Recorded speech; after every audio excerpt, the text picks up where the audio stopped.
चलिए आज एक ऐसे सफर पर निकलते हैं, भारत की उस पहली कहानी की तरफ, जो उन सभ्यताओं से कहीं पुरानी है जिनके बारे में हम जानते हैं। ये कहानी बहुत बहुत पहले शुरू होती है। अक्सर जब भारत के पहले लोगों की बात होती है तो दिमाग में हड़प्पा या वैदिक काल आता है ना? लेकिन हम जिनकी बात कर रहे हैं वो उनसे भी लाखों साल पहले यहाँ थे। और उनकी कहानी तो तब शुरू होती है जब ये जमीन, ये भारत बन ही रहा था। जरा सोचिए, एक ऐसा समय जब भारत एशिया का हिस्सा था ही नहीं, बल्कि एक वीरान द्वीप था जो एक बहुत बड़े समंदर में एक अकेले जहाज की तरह बहता चला जा रहा था। और फिर हुई वो टक्कर। ये कोई एक दिन का हादसा नहीं था, बल्कि लाखों साल तक चलने वाला एक धीमी गति का महाविस्फोट था। इस टकराव ने सिर्फ जमीन का नक्शा नहीं बदला, इसने एक पूरे की पूरी नई दुनिया को जन्म दे दिया। तो देखिए कैसे जमीन के बनने ने ही आगे की कहानी की नींव रखी। एक विशाल दीवार खड़ी हुई जिसने मौसम को बदल दिया, और फिर जीवन देने वाली नदियां बहने लगी। जो कल तक एक बंजर चट्टान थी, वो अब एक ऐसे हरे भरे स्वर्ग में बदल चुकी थी जो बस अपने पहले बाशिंदों का इंतजार कर रही थी। पर इस नए नवेले स्वर्ग के पहले बादशाह इंसान नहीं थे। नहीं, यहाँ तो राज था दैत्यों का, मतलब सचमुच के दैत्य। स्टेगोडॉन जैसे हाथी जिनके दांत 10-10 फुट लंबे थे, और हेक्साप्रोटोडॉन जो एक ट्रक के बराबर था।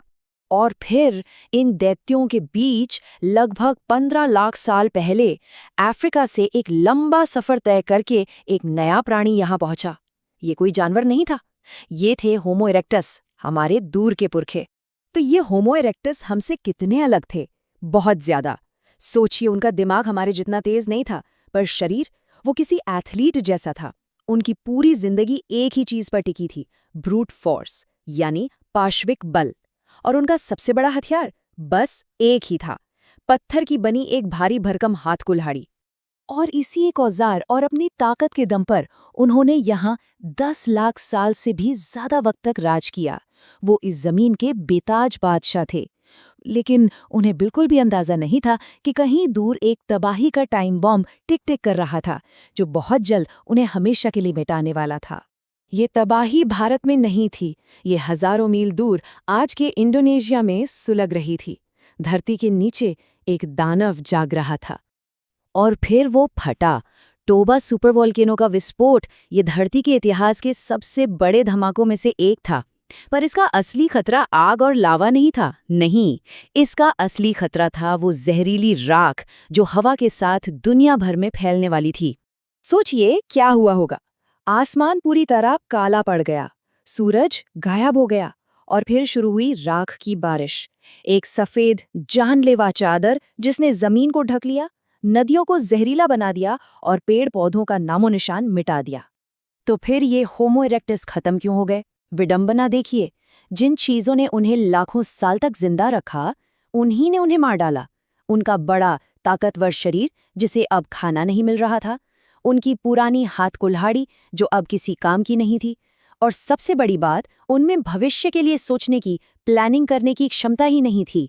इस महाविनाश ने भारत की जमीन को लगभग खाली कर दिया था, और इसी खालीपन ने मंच तैयार किया एक नई प्रजाति के आने के लिए। हमारे सीधे पूर्वज होमो सेपियंस, जो उस वक्त खुद अफ्रीका में एक बहुत बड़े संकट का सामना कर रहे थे। उनके लिए अफ्रीका अब घर नहीं रहा था, वो सूख रहा था, खाना खत्म हो रहा था। अब उनके सामने सिर्फ 2 ही रास्ते थे, या तो वहीं रुककर खत्म हो जाएं, या फिर एक अनजान भविष्य की ओर निकल पड़ें जहां शायद जिंदगी का एक मौका मिल जाए। और उन्होंने एक बहुत ही समझदारी भरा रास्ता चुना। उन्होंने खतरनाक रेगिस्तानों को पार करने की कोशिश नहीं की, बल्कि समंदर का किनारा पकड़ लिया। ये कमाल की स्ट्रैटेजी थी, क्योंकि समंदर उन्हें लगातार खाना दे रहा था। मछलियां, केकड़े, सीपियां। जो समंदर एक बाधा हो सकता था, वही उनका सबसे बड़ा सहारा बन गया। ये सफर हजारों साल लंबा था। न जाने कितनी ही पीढ़ियां इस रास्ते पर पैदा हुईं और खत्म हो गईं। और फिर लगभग 65,000 साल पहले उन्होंने पहली बार भारतीय उपमहाद्वीप पर कदम रखा। लेकिन ये वो भारत नहीं था जिसे हम आज जानते हैं। अफ्रीका के खुले मैदानों के आदी हो चुके इन लोगों के लिए ये एक बिल्कुल नई और डरावनी दुनिया थी। घने जंगल, अनजान जानवर और हर कदम पर नए खतरे। और फिर उन्हें मिली भीमबेटका की गुफाएं।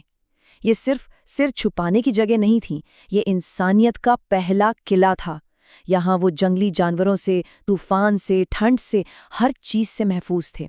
शायद मानव इतिहास में पहली बार उन्होंने सुरक्षा को महसूस किया होगा। इस नई दुनिया में पुराने हथियार बेकार थे। वो भारी भरकम हाथ कुल्हाड़ियां यहाँ के तेज जानवरों पर काम नहीं करती थीं। तो उन्होंने कुछ नया बनाया, एक क्रांति कर दी। छोटे नुकीले पत्थर के ब्लेड, जिन्हें वो लकड़ी के भालों और तीरों पर लगाते थे। ये उस जमाने की मिसाइल टेक्नोलॉजी थी, दूर से सटीकता से वार करने की ताकत। तो अब देखिए क्या हो रहा था। पेट भरने का इंतजाम हो गया था, सिर पर छत थी। जब जिंदा रहने की फिक्र कम हुई तो पहली बार दिमाग को कुछ और सोचने का मौका मिला। अब लड़ाई सिर्फ अस्तित्व की नहीं थी, अब खोज शुरू हुई थी, अर्थ की।